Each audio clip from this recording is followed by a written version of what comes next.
Say what you want about America, land of the free, home of the brave. We got some dumbass motherfuckers floating around this country. Dumbass motherfuckers, you know? Yeah. Now, obviously, that doesn't include this audience. I understand that. You seem intelligent and perceptive, but the rest of them, holy jumping fucking shitballs. Dumber than a second coat of paint. And this ain't just ranting and raving. This ain't just blowing off steam. I got a little evidence to support my claim. It just seems to me, that only a really low IQ population could have taken this beautiful continent, this magnificent American landscape that we inherited. Well, actually, we stole it from the Mexicans and the Indians, but hey, it was nice when we stole it. It looked pretty good. It was pristine. Paradise. Have you seen it lately? Have you taken a good look at it lately? It's fucking embarrassing. Only a nation of unenlightened half-wits could have taken this beautiful place and turned it into what it is today, a shopping mall. A big fucking shopping mall. You know that? That's all you got. That's all you've got here, folks. Mile after mile of mall after mall. Many, many malls. Major malls and mini malls. They put the mini malls in between the major malls. And in between the mini malls, they put the mini marts. And in between the mini marts, you got the car lots, gas stations, muffler shops, laundromats, cheap hotels, fast food joints, strip clubs, and dirty bookstores. America the Beautiful. One big transcontinental commercial cesspool. And how do the people feel about all this? How do the people feel about living in a coast-to-coast shopping mall? Well, they think it's just fucking dandy. They think it is cool as can be because Americans love the mall. They love the mall. That's where they get to satisfy their two most prominent addictions at the same time, shopping and eating. Millions of semi-conscious Americans day after day shuffling through the malls, shopping and eating, especially eating. Americans love to eat. They are fatally attracted to the slow death of fast food.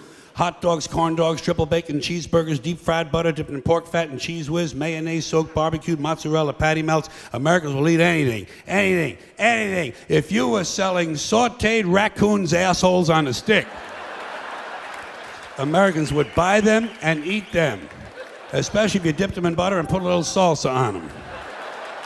This country is big time, pig time. Forget the bald eagle. You know what the national emblem of this country ought to be? A big bowl of macaroni and cheese. A big bowl, because everything in this country is king size. King size, extra large, and super jumbo, especially the fucking people. Have you seen some of the people in this country? Have you taken a good look at some of these big fat motherfuckers walking around? Big fat motherfuckers. Oh my God, huge piles of redundant protoplasm lumbering through the malls like a fleet of interstate buses. The people in this country are immense, massive bellies, monstrous thighs, and big fat fucking asses. And if you stand there for a minute and you look at one of them, you begin to wonder, how does this woman take a shit? How does she shit?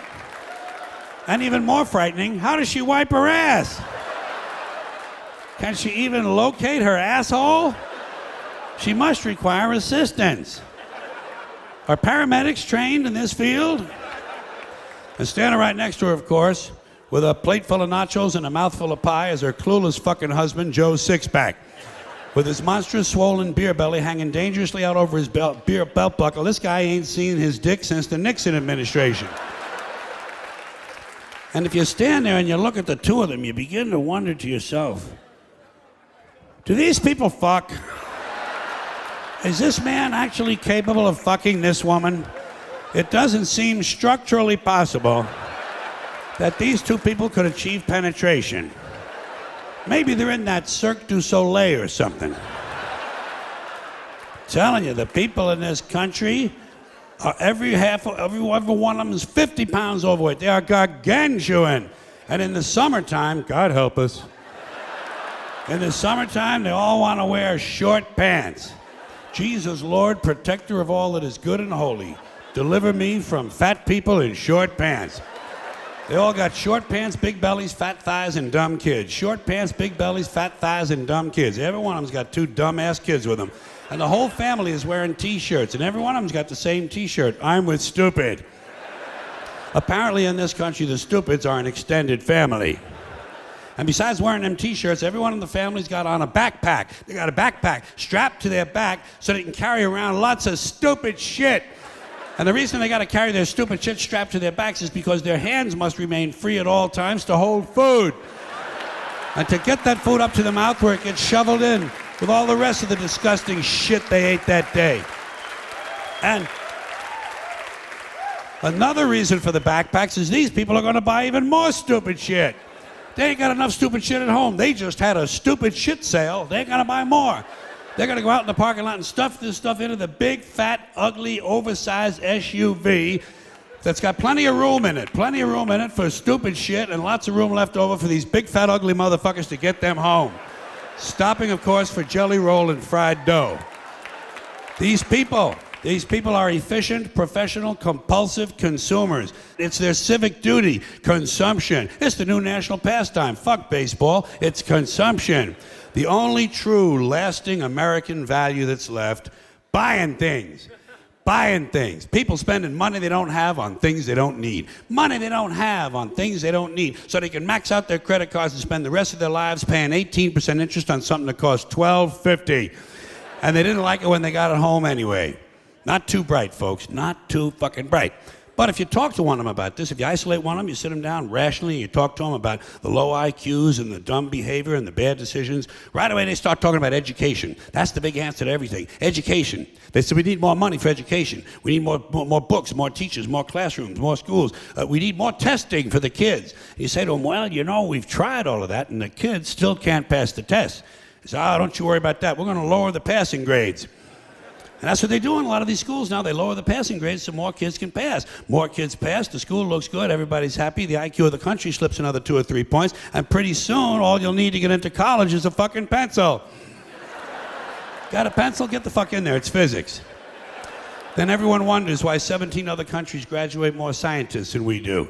Education. Politicians know that word, they use it on you. Politicians have traditionally hidden behind 3 things: the flag, the Bible, and children. No child left behind. No child left behind. Oh, really? Well, it wasn't long ago you were talking about giving kids a head start. Head start, left behind. Someone's losing fucking ground here. But there's a reason. There's a reason. There's a reason for this. There's a reason education sucks, and it's the same reason that it will never, ever, ever be fixed. It's never going to get any better. Don't look for it. Be happy with what you got. Because the owners of this country don't want that. I'm talking about the real owners now. The real owners, the big wealthy business interests that control things and make all the important decisions. Forget the politicians. The politicians are put there to give you the idea that you have freedom of choice. You don't. You have no choice. You have owners. They own you. They own everything. They own all the important land. They own and control the corporations. They've long since bought and paid for the Senate, the Congress, the state houses, the city halls. They got the judges in their back pockets. And they own all the big media companies, so they control just about all of the news and information you get to hear. They got you by the balls. They spend billions of dollars every year lobbying to get what they want. Well, we know what they want. They want more for themselves and less for everybody else. But I'll tell you what they don't want. They don't want a population of citizens capable of critical thinking. They don't want well-informed, well-educated people capable of critical thinking. They're not interested in that. That doesn't help them. That's against their interest. That's right. They don't want people who are smart enough to sit around the kitchen table and figure out how badly they're getting fucked by a system that threw them overboard 30 fucking years ago.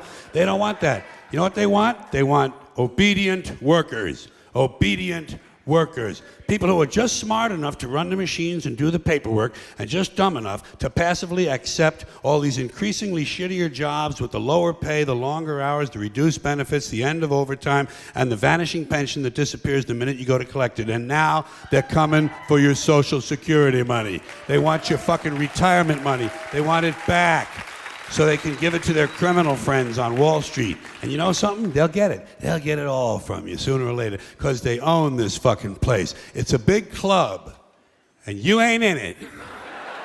You and I are not in the big club. By the way, it's the same big club they used to beat you over the head with all day long, when they tell you what to believe. All day long, beating you over the head in their media, telling you what to believe, what to think, and what to buy. The table is tilted, folks. The game is rigged. And nobody seems to notice. Nobody seems to care. Good, honest, hard-working people, white collar, blue collar, doesn't matter what color shirt you have on. Good, honest, hard-working people continue. These are people of modest means. Continue to elect these rich cocksuckers who don't give a fuck about them. They don't give a fuck about you. They don't give a fuck about you. They don't care about you at all. At all. At all. Yeah. You know? And nobody seems to notice, nobody seems to care. That's what the owners count on, the fact that Americans will probably remain willfully ignorant of the big red, white, and blue dick that's being jammed up their assholes every day. Because the owners of this country know the truth. It's called the American dream, because you have to be asleep to believe it.